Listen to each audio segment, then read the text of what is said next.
I'm Ann Novak, Career Coach at the Career Center of the East Baton Rouge Parish Library, and today I want to talk to you about applicant tracking systems.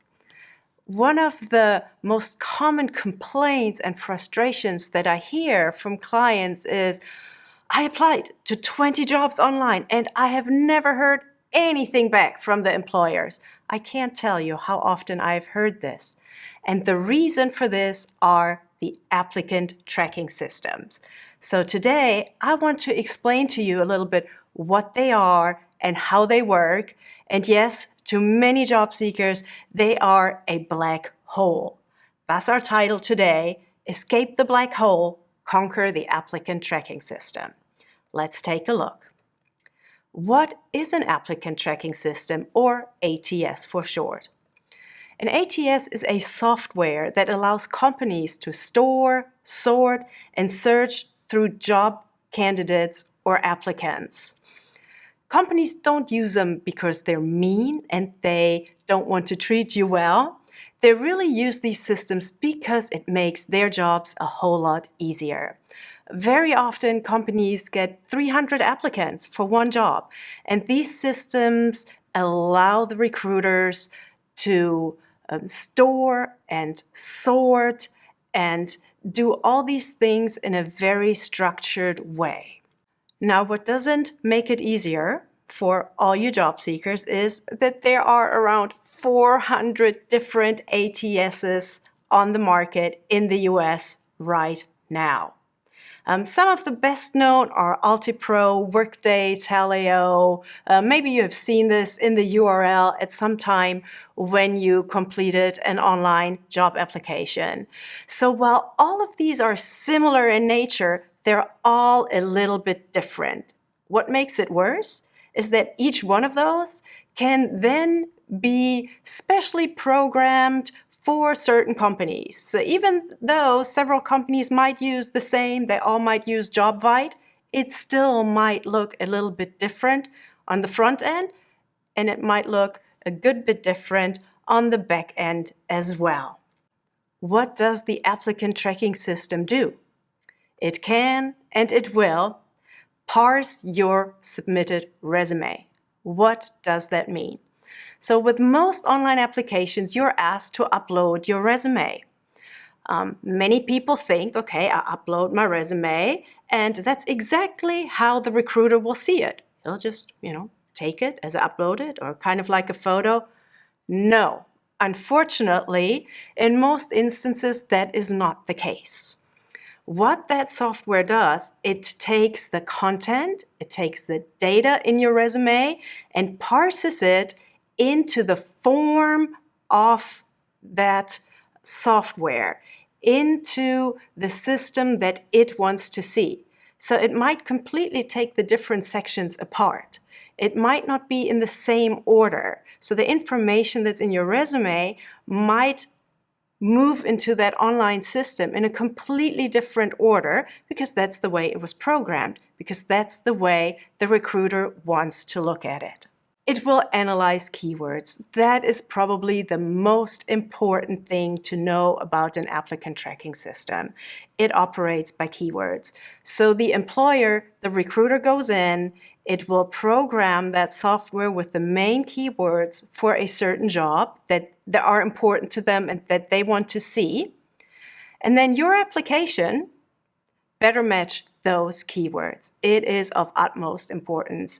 If your resume does not match those keywords well, you will not get through that system. The ATS will or can rank your application according to predetermined criteria. So let's say I am recruiting for an office manager, and one of my criteria is 5 years of experience as an office manager. So after I have all my applications received, I now tell my software to give me the top 10 applicants by years of experience. So what might happen is that you applied and you have 5 years of experience, but maybe 20 other applicants have between 8 and 15 years of experience. Since I programmed my system to rank applications by years of experience, I will only see those candidates that have between 8 and 15 years of experience. So even though you were qualified and matched the qualifications, because of a ranking like this, if I'm the recruiter, I will never even see your resume. An ATS can also sort and filter your applications by different criteria. And really what these criteria are is entirely up to the recruiter or to the recruiting company, whatever they feel is important. It can be, for example, zip code. Let's just say a certain company says, I really don't want my employees to have to commute longer than 20 minutes. So they can go ahead and set their ATS to only let those applications through the system that have zip codes that are within a 20-minute commuting radius. You as the applicant have no idea that this is happening, and you can't know. Or, for example, it can sort and filter by numbers of skills. Maybe they're giving a skill set in their job description, a desired skill set of 10.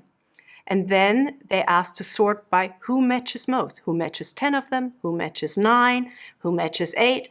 And since I don't want to look at 300 applications, maybe I say, I'm going to look at just those that match 7 or more skills. Or it could be a specific skill. Out of all those 300 applications, I could tell that ATS to just show me those applicants who have 2 years or more experience in Salesforce. You as the applicant cannot know that these things are going on in the background. But I want you to know that potentially they could be going on in the background, and that partly that might be to blame why this is such a black hole, while you never hear back, because maybe because of these rankings and filters and because of the sorting, your application, even though you're qualified, might really never see the eye of the recruiter.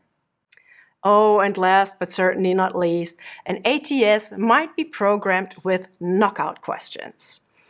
So if I'm the recruiter, I could go ahead and I could say, I only want to see those applicants that have a bachelor's in mechanical engineering. So let's say I'm hiring for an engineering role, and even though you might have a bachelor in electrical engineering or any other engineering discipline, you could still do this job, but I'm partial to mechanical engineers, so I'm telling my ATS, only show me those applicants that clicked yes to the question, do you have a bachelor in mechanical engineering? And so automatically, if you do not, you're out. Me as the recruiter, I would never even see your application. All these things, that's what an ATS can do for the recruiting company or the recruiting department. Then there are some, I call them ATS oddities, that you also need to know as the job seeker. Number 1, should you upload your resume as a Word document or as a PDF document? There are lots of articles out there that say, oh, always submit a resume as a PDF document. Yes, but you want to submit your resume as a PDF document if you attach it to an email that you sent to a recruiter. If you upload a resume to an ATS, you do not want to use PDF because some of these ATSs cannot read PDF documents. If you want to be safe, use a Word document. So here's your rule of thumb. If you upload a resume into an online application, use Word. If you attach your resume to an email, use PDF. Tables. Many people use tables in their resume in the background because it really helps with formatting a resume. It can make your resume look pretty. However, some ATSs cannot read tables at all, or some cannot read them very well, or some can only read simple tables. So if in doubt, you want to use a resume without any big or complicated tables.